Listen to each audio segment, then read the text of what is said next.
What if you could build a bank completely from scratch, right now? I mean, really think about it. No legacy systems, no ancient processes, none of that baggage. What if you could design it around a powerful new core from day one? Artificial intelligence. Well, today, that's exactly what we're going to do. We're going to walk through a blueprint for a true AI native bank, one that's built not just to compete, but to completely disrupt the financial industry as we know it. So, here's how we're going to break this down. First, we'll look at the AI revolution that's already underway. Then, we'll dig into a really cool toolkit called ROIP to totally rethink how work gets done.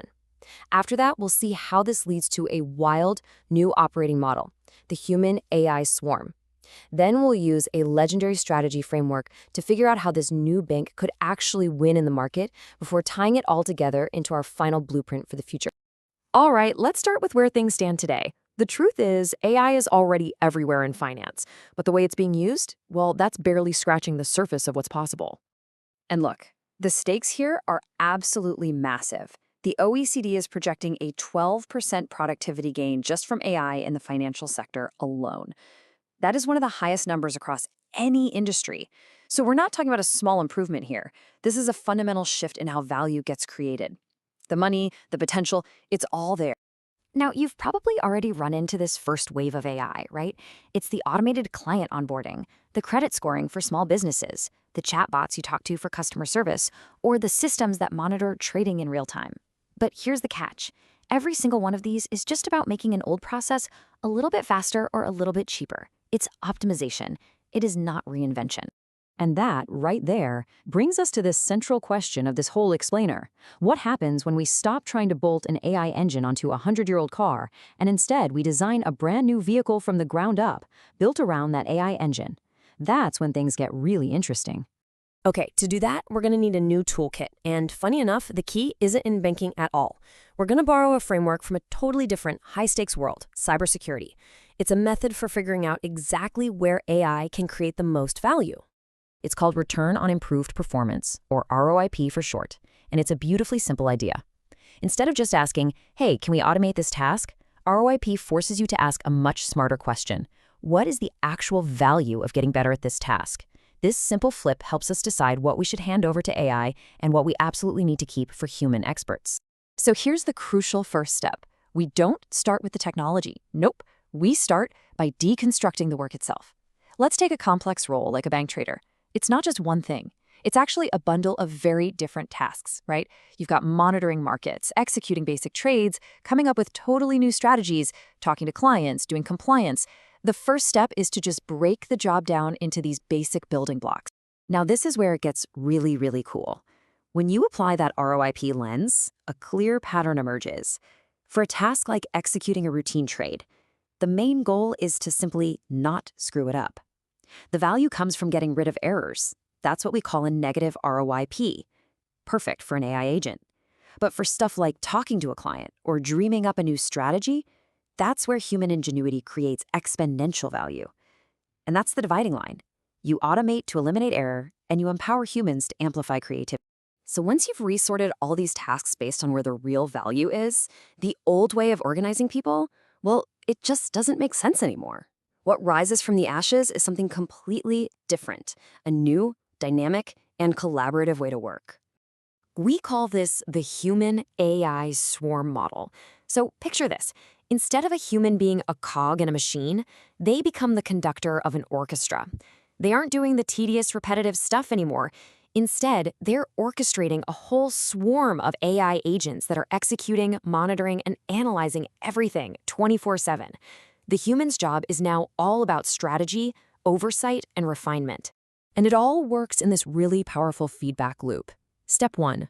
The human expert sets the overall strategy, the goals, the risk tolerance. Step 2. The AI swarm goes to work, executing trades, analyzing data around the clock, and flagging anything unusual. Step 3. The AI reports back, summarizing everything in plain English and pointing out new patterns. And finally, step 4. The human uses their expertise to validate those insights and refine the strategy, which in turn teaches the AI swarm, making the whole system smarter and smarter over time.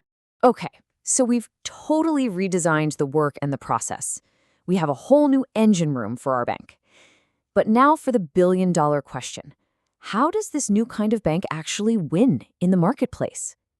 For that answer, we turn to the legend himself, Clayton Christensen, and his theory of disruptive innovation. And this is Christensen's big idea, right?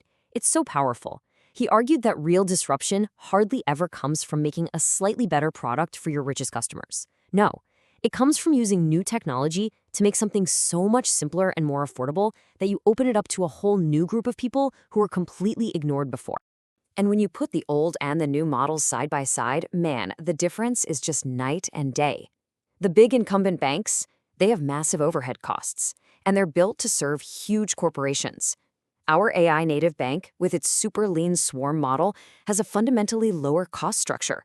And that doesn't just make it cheaper, it allows it to go after a customer the big guys can't even see. So let's put our AI native bank to the test using Christensen's questions. Question number 1. Does this new model create a new market? Can it serve people who are currently shut out? Oh yeah, a huge one. Just think about all the small and medium-sized businesses out there, the SMEs.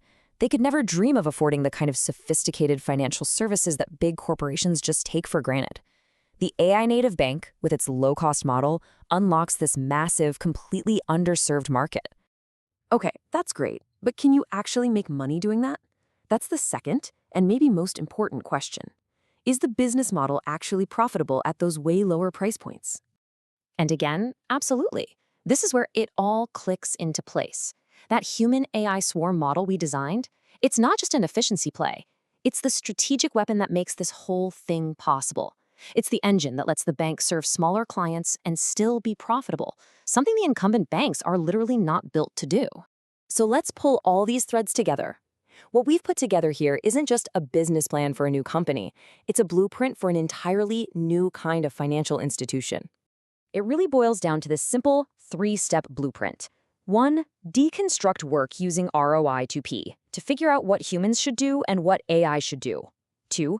Redesign your entire process around that collaborative human-AI swarm model. And 3. Use that new, lower-cost model to find your disruption by targeting a market that everyone else is ignoring. And what you end up with is this: the cognitive architecture of our new bank. See, this isn't just about making a process smarter. It's about creating a system that can perceive, learn, act, and adapt on its own. We're not just talking about a smarter bank. We're talking about a whole new form of institutional intelligence. Which leads us to one final thought to leave you with.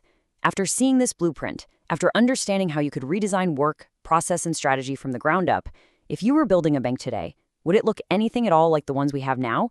I think the answer to that question is going to define the entire future of finance.